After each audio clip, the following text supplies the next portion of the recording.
Hi friends, I wonder if I'm the only one who feels like the world's gone completely mad.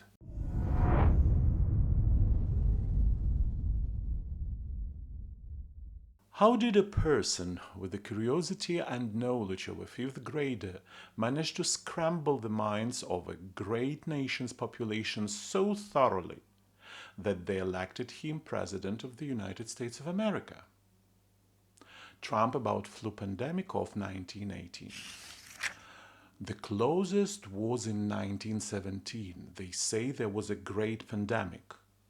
It was certainly terrible when they lost 50 to 100 million people, which probably ended World War II. Donald, are you serious?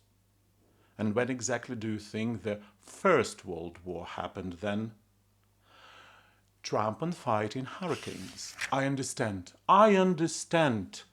Why don't we destroy them?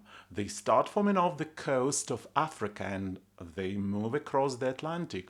We drop a bomb in the eye of the hurricane and that disrupts it. Why can't we do that? Well, Donny, that's because any conventional bomb explosion is not powerful enough. But after a nuclear explosion, the area is radioactively contaminated, which is deadly for all life. Maybe skipping physics classes in school wasn't the best idea. Meeting with President of the Virgin Islands all by himself. I'll tell you, I left Texas, I left Florida, I left Louisiana, and I went to Puerto Rico and I met the President of the Virgin Islands. I'd bet money that Donny couldn't point to Puerto Rico or the Virgin Islands on a map. Electrocution is better than a shock attack. I said, let me ask you a question. And he said, no one's ever asked that question. And this must be from MIT. My relationship with MIT, very smart.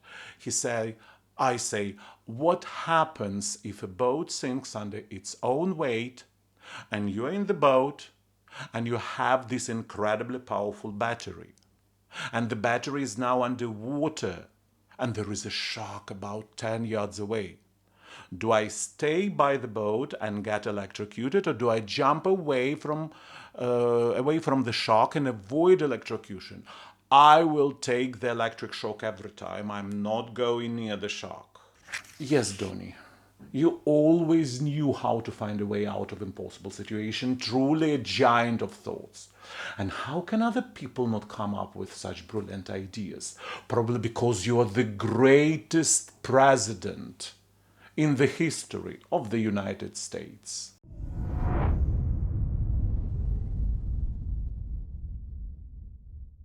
I just don't understand how is it possible that a person with extremely limited knowledge and the underdeveloped logic of a teenager in his puberty has the power to influence the fates and lives of nations around the world. And it's true. In Beverly Hills, you pay a fortune in taxes, and they say that you can only brush your teeth once a day. When magnetic elevators, think about it, magnets. Now all I know about magnets is this. Give me a glass of water, let me throw it on the magnets, and that's the end of magnets. I never understood the wind. I know windmills very well. They're noisy, they kill birds. Want to see a bird graveyard? Someday go under a windmill. You'll see more birds than you've ever seen in your life. The windmills are causing whale death on unprecedented scale. They come ashore. Now it happens on a weekly basis. If you have a windmill somewhere near your house, congratulations.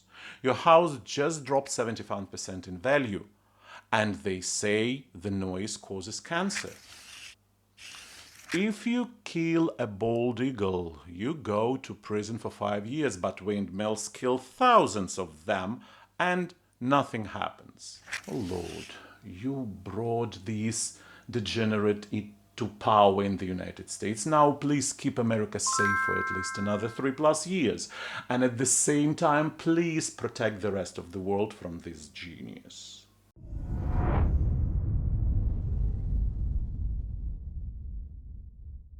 At 23, many young women are just starting to think about careers, travel, or at least mortgages. But Romanian Roma woman Rifca Stanescu could already burst the title of the world's youngest grandmother. And all thanks to her daughter Maria, born when Rifca was just under 12, who also decided not to waste time and gave birth to her own son Ian at the age of 11. In this family, the rule seems simple. The shorter you are, the faster you become a parent.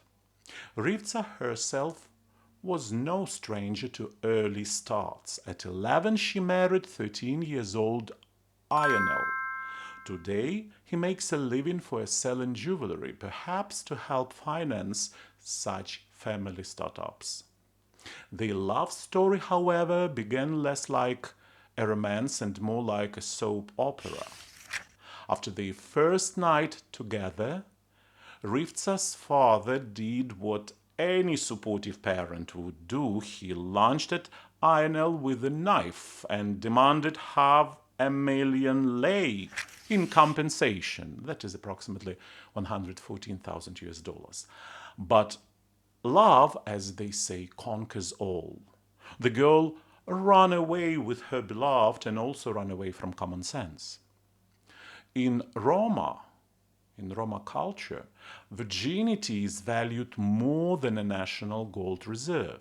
So girls are pushed into marriage as soon as possible. The logic is simple. The husband wants to be the first. That's the wife loses her childhood education and basic rights in this process. Well, it's just cultural side effects. Today, Rivca's grandson, Ian, is only 2 years old, but he is already engaged to an 8-year-old girl, a real achiever of the kindergarten elite. His grandmother assured us that it's better to be a boy, as boys suffer less. One wonder what field research she based that insight on. Oddly enough, Rivca had once wished her daughter a different fate. She begged her not to quit school and to get an education, but Maria decided family tradition was more important than textbooks. At 11, she followed the tried and true route: husband first and baby carriage immediately after that. For the record, the previous title holder of the youngest grandmother in Europe was a woman from Rotherham, UK, whose daughter gave birth at 12 when the grandma was the whole 26 years old. But Rivca shattered that record, young, energetic, and with her grandchild already in business. This story is practically a balm for the hearts of Russian traditionalists. I suggested they include it into the school curriculum for the important conversations lesson.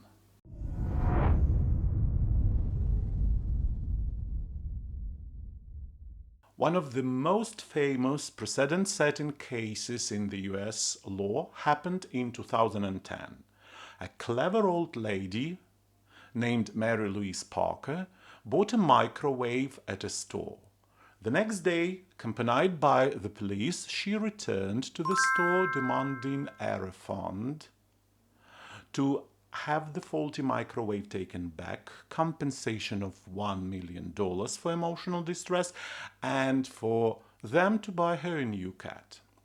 One thing was, on the day she bought the microwave, as soon as she got home, it started raining, and her beloved pet, a lop-eared cat, ran into the house, dirtying the carpets and floors. Catching the cat in the kitchen, the lady thought that the best thing to do was to put it into the new microwave just to dry a little. The user manual had no warning that this was a bad idea. Unfortunately, the cat died, and the owner grieved. In her misfortune, the woman blamed the microwave manufacturer. That's when the court case began, lasting a full 2 years. The situation was worsened by the fact that the lady had effectively committed an act of animal cruelty. And ignorance of safety instructions didn't absolve her of responsibility. Thousands of fellow citizens agreed. The public in the US followed the proceedings with interest. In that, the court seemed the woman irrational, but still ruled partially in her favor. The store was fined 420,000 US dollars. I really didn't understand what for they punished the store. The manufacturer paid 330 US dollars in compensation for the cat and 680,000 dollars for emotional damages. Many Americans rushed to read the user's manuals of the microwave, and oh dear, found no clause stating that it's forbidden to dry cats, dogs, iguana, turtles, or even budgerigars in the microwave. As a result of Mary's Parker case, hundreds of citizens tried to dry their pets in microwaves to claim millions in compensation. All were denied, and all faced criminal charges for animal cruelty. And what do you think about it? I'm really curious to hear your thoughts, my friends. Share them down in the comments. I'll be reading them all.